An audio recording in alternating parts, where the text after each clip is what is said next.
What's going on, guys? Jason here, Taco Dust on Instagram, and behind me is my second Gen Tacoma. I've partnered with 74 Weld on this build, and we thought it'd be cool to bring you guys along. If you're watching this video, that means you're probably pretty interested in portals. Maybe you have a second gen or a third gen Tacoma. So we wanted to show you what it would take for you to install these yourself in your garage, on jack stands, in your shop, whatever. So we have a set of 35s behind us and everything that you would get from 74 Weld if you got a set of new Gen 2 portals for your Tacoma. So let's just get into it. All right, so as you can see, we have everything unboxed. You didn't need to watch me unbox everything. Complete upright portals for the front, rear portal boxes. You go to a Forerunner, so a bigger brake kit up front, and then you have your rear rotors. You go to a disc brake conversion on the rear, which is awesome. And in the center here, we have some axle shafts, so you're converting your rear axle housing to a full float housing. So disc brakes, full float, insane. Got your brake mounts, gear oil, catch cans for the breathers, and all the hardware and everything you need to get this thing on the road. All right, so this isn't going to be a full build tutorial how to do this. I am going to be referring to the instructions as recommended by 74 Weld. And as you can see, I do have a lift. You don't need a lift. You could totally do this on jack stands. So like I said, I'm going to be referring to the instructions, and the first step is to get this thing in the air and start pulling it apart.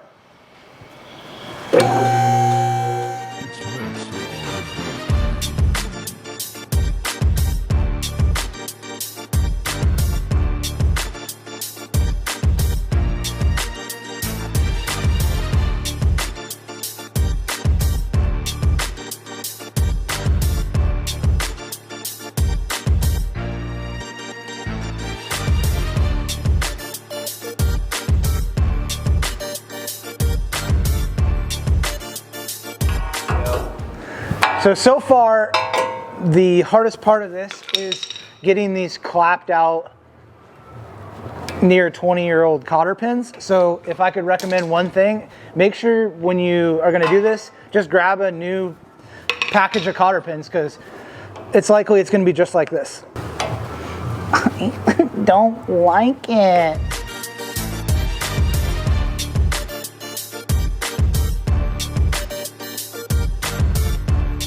Come here. Let me show you where we're at.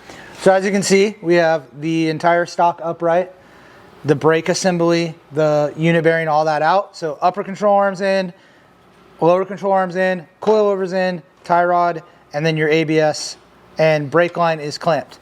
So this is the only thing that we've had to modify so far. 74 Weld is providing you a tool. So this is your CV axle outer stub. You put the tool on. You're going to thread this on, and this is going to be your cut guide.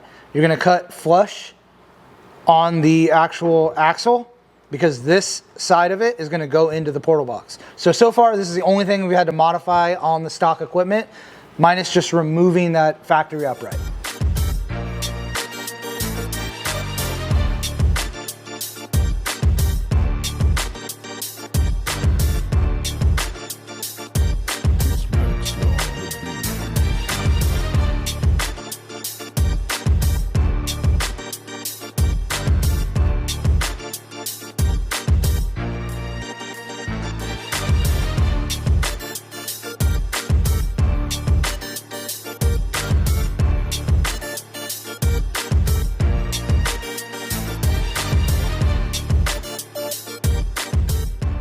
All right, so we got the lower ball joint torqued, upper ball joint torqued, and new for Gen 2 portals, you are going to flip your outer tie rod from this position to going down, seat it, throw your washer on, and get this thing torqued to spec.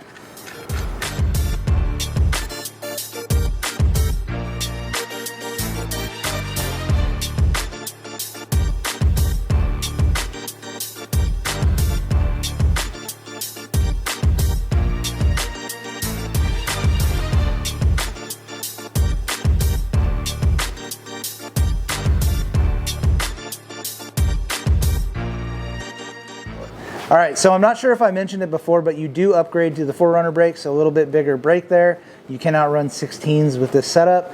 You do get all new extended brake lines, and I wanted to show you this routing. So you got your banjo bolt, and then you have your wheel speed sensor here, and you're able to use stock bracketry. So this bracket is from your stock knuckle.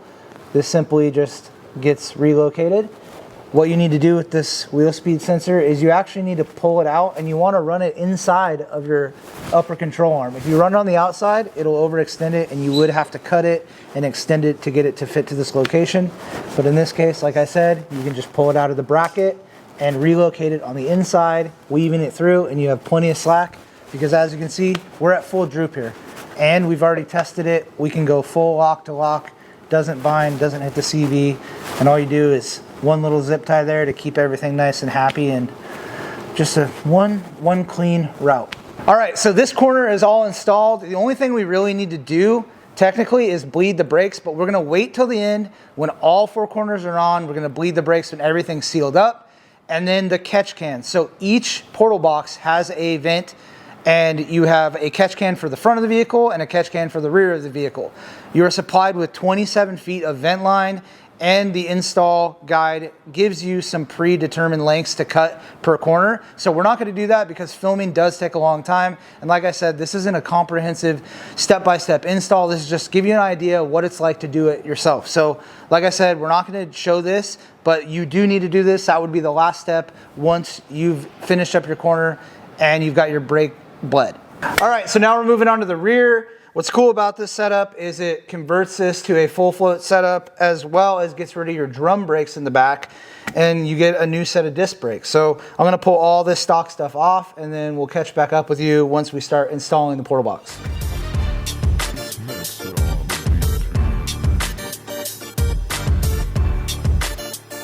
All right, so pro tip, if the instructions say to drain the diff before pulling the rear shafts, don't listen to the cameraman and just drain the diff.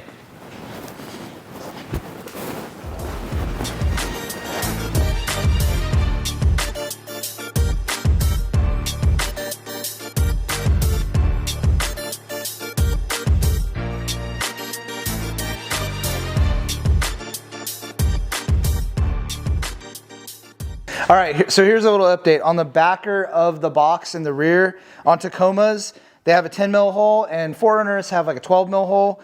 So if you have a Tacoma, you're more than likely gonna have to drill these out. So as you can see, 12 mil studs don't fit. We just simply drilled it out. Takes a few minutes. You get a bigger stud, and this thing will all slide in. So I'm gonna drill the rest of these, throw it in, and we'll catch up with you on the next step.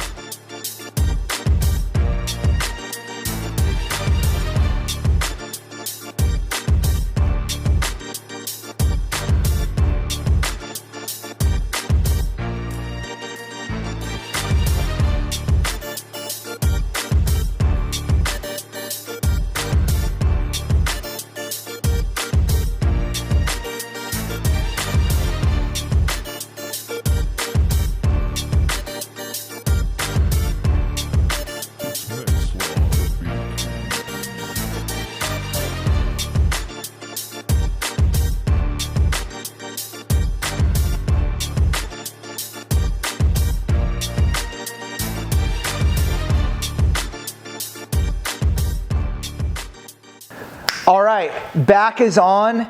As you can see, passenger side, front and rear portals are done. We do have to bleed the brakes and run all the catch can vent tubes, do a few little things, but it's pretty much rinse and repeat.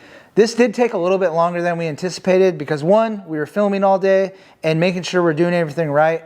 This is like the first Tacoma on Gen 2 portals, and we want to just make sure we're not just rushing it. There's no real need, and if I could recommend anybody that's going to be tackling this project, you don't need to rush it. Have a buddy to help you. Some of this stuff is good with a partner helping you lift so you can like tighten everything up, but it can be done. You could do this on jack stands. So like I said, I'm going to get the other side done, get this thing on all fours, and we'll catch up with you then.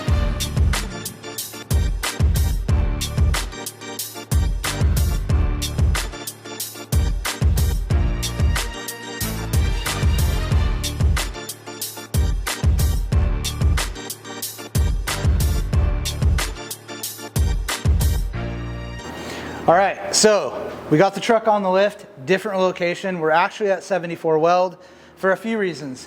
But the first reason is I wanted to share with them some of my routing. So I figured I'd share it with you and just confirm I'm doing everything correct.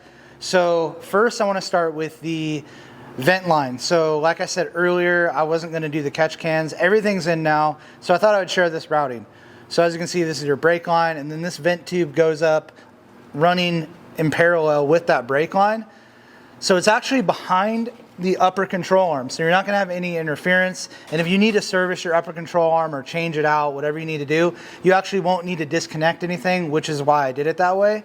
And the other thing I wanted to show you was this wheel speed sensor. So up here, typically all Toyotas are gonna have like a zip tie holding it nice and tight because it uses factory bracketry. And the reason why I didn't want to do that, because I am planning on swapping out the upper control arm, like a lot of people will do, which is why I didn't want to tie it into the factory bracket, because then you got to reroute it all. So what I did was, like I said, cut that zip tie up there. I'm actually going to run a clamp on the coil bucket there, and then from there on, you just use the factory bracket. So that's going to tie into the line. Everything's nice and happy, and you really only have like one run of tubing and wires all in there. So that's for the routing. I also have about 200 miles on these things, which is the recommended break-in interval. So we're gonna swap out some oil in each portal.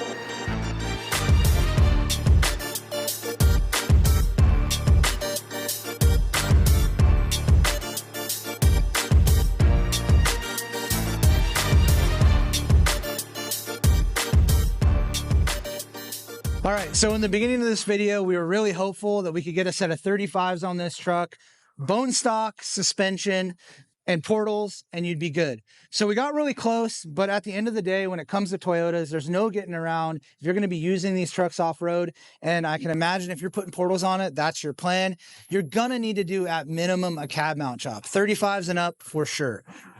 Also, you're going to want to push over that pinch weld, which only takes a few minutes, to be honest. And in this case, plastic trimming was very minimal. And now something you should keep in mind, wheel offset, wheel width, tire width, tire make, those all are part of the equation in fitting tires. So you can have a different equation here. This is a positive 35 wheel on a true to size 35 1250. Now, if you ran an 1150, I think you'd have to do almost no trimming to the plastics and make sure your alignment is set up correctly. But like I said, cab mount chop, for sure, you're going to want to do that. So I got a lot of big plans for this truck. And in a few weeks, we're going to Overland Expo. And if all things go to plan, this thing's going to look a lot different. And we're going to be checking back in with you when we get there.